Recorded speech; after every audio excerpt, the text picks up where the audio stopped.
there. Yeah.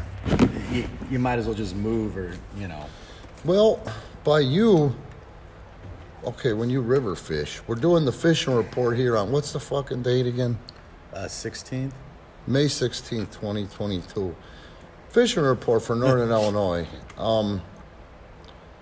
So on the river, what do you mean? You check out pools? Do you check out where there's cover? Right now, I mean, you have limited access when you're fishing a river. So if you do it, you got to really commit and walk back there. Why is your access limited? Shore? Well, just any time you got to walk. If you want to hit multiple pools, it's not like it's all on a road. You just can't just pull up and then walk. Like where I'm at, I have to walk through the woods, cut through the, through all the bullshit, which is fine. But, if I only have 20... do you walk?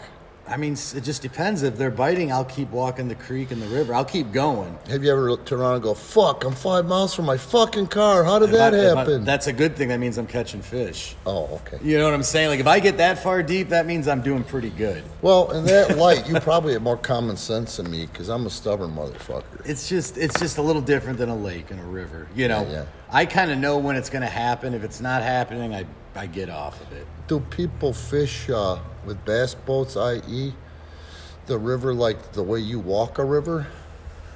No, not really. He fishes the Kishwaukee? Kishwaukee and its tributaries. Okay. Piscataquis, Coon, Beaver Creeks. And I've been staying with what I know, playing it somewhat safe in Bangs Lake in Wakanda and Island Lake in Island Lake, Illinois. Now, the bad part that we have, I don't know, you guys have to have it too, really. I'm thinking, these assholes control the depth. My Island Lake should be fucking deep, but they got that goddamn spillway, so the weeds, in 2 more weeks, even with this shitty, crazy fucking weather, parts are going to be unfishable, even though there'll be fish in there. Yeah, I don't have to worry. I mean, rivers. Yeah. I'm just at the mercy of the weather, pretty much. If it rains, it blows it out for a couple of days, and then it comes back. Okay. Well, I'm going to keep at it, and keep switching baits. That's what I do. The crappie, I'm done. They're done. This has been a pretty good spring. It was just so crappy up until 2 weeks ago. Not that but good. The last 2 weeks, I've gotten a handful of 16 to 18-inch smallmouth. Yeah, but right before they spawn. That's the other thing. We don't have those. No, you have large ones. They need more current. But yeah, last night I got 7 largemouth. That's pretty good. One was about 19. That's big. Some of them a little bit. I felt good because I'm not a big finesse guy. You might not have noticed, but I don't have a lot of finesse. Well, now in all fairness, you have to deal with a lot of weeds too. It's hard to finesse fish. No, I mean from shore. I'm talking about in life. Mm-hmm. In the ring, I had some grace, but most of what I get is just from fucking cramming the square peg into the round hole, even in the ring. Maybe you would find you'd maybe bag a couple more fish if you worked on that finesse game. Well, that's what I'm trying to get at. I am finessing now. Mm-hmm. I proved that I do have that gear if I need it, and that's how I caught those bass last night was over the right over the weed bed. I seen the little guys coming up, and I said, okay, that brings the big bitches in, and I lop it over. But now I got to find what the fuck is going to turn The biggest thing for me with finesse is so much. I used to not have as much finesse, but then I found that I was missing a lot of fish because sometimes they're very, very fickle. Yeah, that'll get your finesse good. That's why I do it. That's why I'm so gay for the crappie. Sometimes the bass are fickled like that, though. Sometimes you gotta finesse. Finesse. But yeah, I'm getting. That's why I like doing it. That's why I didn't leave the spot last night. Pretty good. That's why overall it kept the edge off, kept me outside, kept me from thinking and overthinking. I would rather roll the dice. I fish with lighter tackle and gear and line because I would rather have that finesse edge, that feel edge. Yeah. If I miss a fit, if something breaks me off, so be it. But what's light line for you? 6 pounds. Yeah. 6 to 8. Randy, my friend Randy, he's a big 4 to 6 pound guy. I can't do it. Yeah. So I'm an 8 pound, just 8 pound. Fuck it. Try to find something greenish brown that fits into the water, or something invisible and thin that's still 8 pound. The problem is I can't go that light in a river because there's so much there's rock and wood, and so You should try these Ned rigs for the river, because that's, I think, what they're originally designed for, with that bouncing head, That mushroom head seems to, not get into rocks as much. I'll use a mushroom head. These fucking lakes get all the goddamn fertilizer dumped in it from all you idiots that live around a lake that gotta have your green-ass lawn, which, it just rolls into that river and, into the lake and makes this algae bloom that I've never seen before, I mess with mushroom heads. Just depends on what type of bait I'm using, Yeah. All right, enough with the fishing report. So, we talk about a lot of shit on the Randcast. We've been talking about wrestling. And who is it? I swear to God, it's Ted Williams that said, hit them where they ain't. I know we've had some discussion about who said it, but I'm going to say Ted. Why are you smiling, motherfucker? Teddy Baseball said a lot of things. He probably did. Well, my mind and heart have been open because of the recovery program and because I had no fucking role models. I was on my own at 15. So to survive and to thrive and to stay out of prison, I keep my mind and my heart open to this day. And I'm grateful to the program for that. But I love that kind of stuff. And that's one of the greatest hitters that ever lived. Hit them where they ain't. So all these other whack-a-moles are playing smart butt games, talking about wrestling for AEW and this one, that one, and the other one. I'm thinking, when we know somebody directly, we'll talk about them, But let's hit them where they ain't. And what I want to bring up right now is a funny scenario. The story on the tables up front there? Or no? So, I've heard a funny story. I don't know what happened. If the first time it happened by accident, but when I was a younger man, my parents were out every night, and that was kind of cool. I didn't live there, and for the first 5 years I was sober, I wasn't welcome there, so I would sneak in. But after I was sober for a while, I was allowed in, but I don't think for what the uses that I used it for. And what I would do is bring girls there to my folks' house, because I know nobody's going to be home till midnight, that would be a great place to fornicate. Now, the first time it happened, it was with a girl that was a stripper, beautiful stripper, not a whore, And I don't know how it happened, but at first it wasn't intentional. But things started to get heated when we were walking by each other through the kitchen.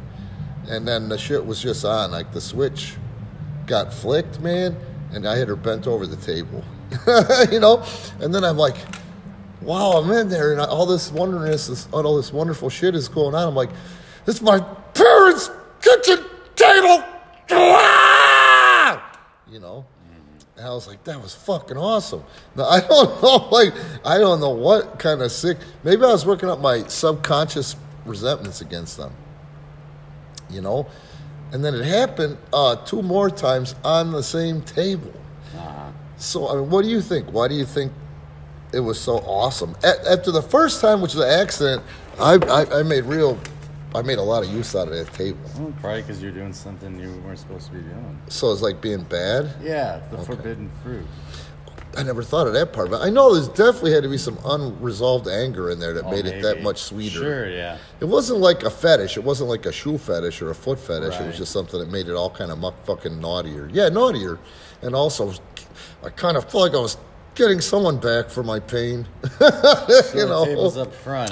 Listen, though, you don't know that. You don't know the whole story, though.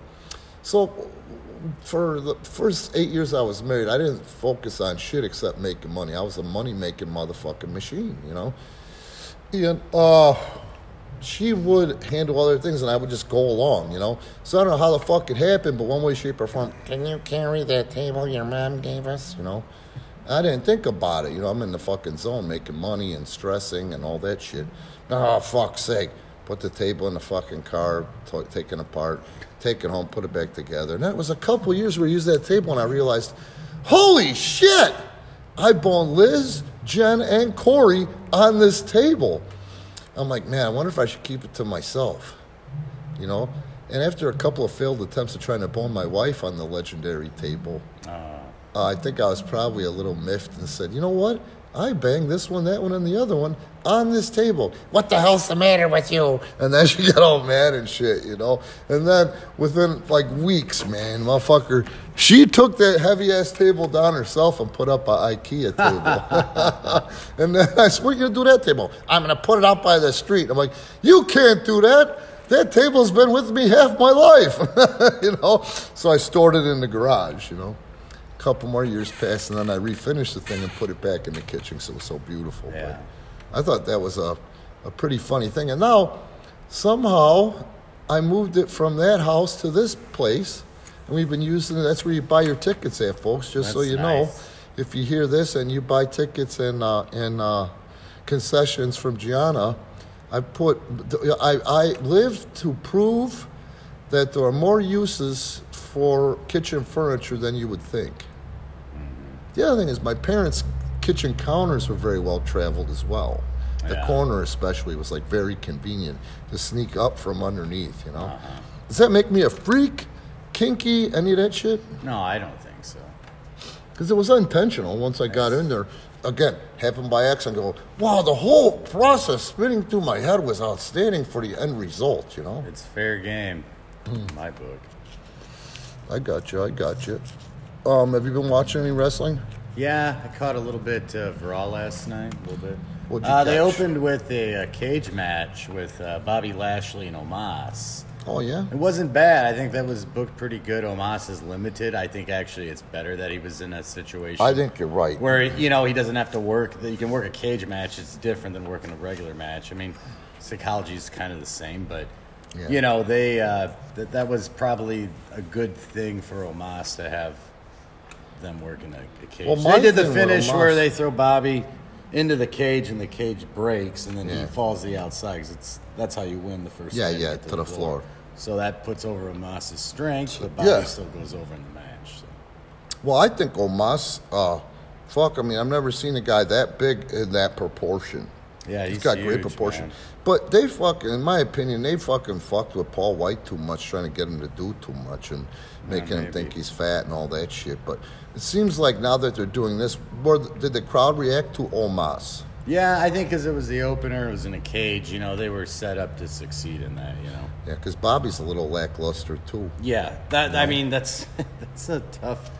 That's a tough outing right there, having those two work a program. Oh, I farted. It's just, you know, it's like I hate larger than life. Well, I hate when styles are too similar. I like the big guy versus Bobby's kind of a power guy. You know, I think. Well, people like that. They're both larger than life. You know, but hey, like you said, it was agented well. That's the key. You know. I only saw, and I just love that broad, the Asian broad, Asuka. Asuka? But it's spelled Asuka. I don't know how you get Asuka out of it. Yeah. I think she's cute as a fucking button. She worked Becky, Becky's ass is coming back. I'll guarantee you, somebody on that roster said, hey, girl, you better stop with the fucking cross-training and gain 5 or 10 pounds. Your ass is gone. Yeah, I saw that match was up next, but then I turned on the baseball game. I only saw half, and I'm going to say that Asuka carried it, but Becky kept up, and I think that's a great thing for Becky to prove that she's not too old for this. I think she came back really, really fast after that baby. But, man, it seems like she's got her shit back together, you know? Because that was really, I saw half it, and it was a fucking great air of competition fucking match. That should have been the last match on Raw. That match with more build-up could be a main event. Wasn't it the last match? I think so, because right after that, some crazy shit came on USA. Yeah, a rerun it of was the main event. Chicago Fire, I think. It was the main event then. Yeah, it was on in the background. I was making dinner. Yeah. And I was going back and forth, but I caught the last half, to the finish and just spotted Asuka. Our guys should be watching Asuka. Yeah, she's pretty good. Oh, bro, unbelievable. She's like your age. Oh, really? Yeah. She don't look it. No, not at all. And my thoughts for her, because she's been I don't think she's been on Raw sparingly, But the past couple of years, I haven't seen her on Raw or SmackDown all that much. And I was like, well, man, how long can she go like that? Because she really works an Impact style. She's like a Asian cute female Bison Smith, But she can fucking go. She's back in shape. Yeah. Ring shape, I mean. She was never fat or nothing. I'm talking about ring shape. Right. But her air of competition and her suspension of disbelief skills are just unbelievable. And she really brought that out in Becky, you know. So, yeah, that's what I saw. And then what the fuck did I delve into? I don't remember now what TV shows. It was something me and Gianna watched. But Gianna's being a punk again. She went out on an overnight and didn't come in until 10 o'clock the night the next day. But, I mean, she's almost 20, so a part of it I got to suck up, so I'm sucking it up, you know. Yeah. At least she's not knocked up or on dope. Yeah. You know? All right, so we got fishing, Randy's kinks, a little bit of wrestling, and parenting advice. So listen, I should have said it in the beginning. Like, subscribe, support us on Patreon. That is our chief streaming service because Patreon is just too fair with the publisher compared to anybody else out there. There's a couple of things cropping up. I don't think Patreon has taken off to its potential yet, but I do see a lot of people using Patreon and doing a good job with it, like Cody and Noel and Liliac. Do you know the band Liliac? Heard of them. Man, they do remakes, and they started on some fucking show doing remakes, covers of Ronnie James Dio. They're fucking kids, man. Like the oldest member, they're like 5 kids. Yeah. The oldest member was like 17. But they're fucking dead on balls.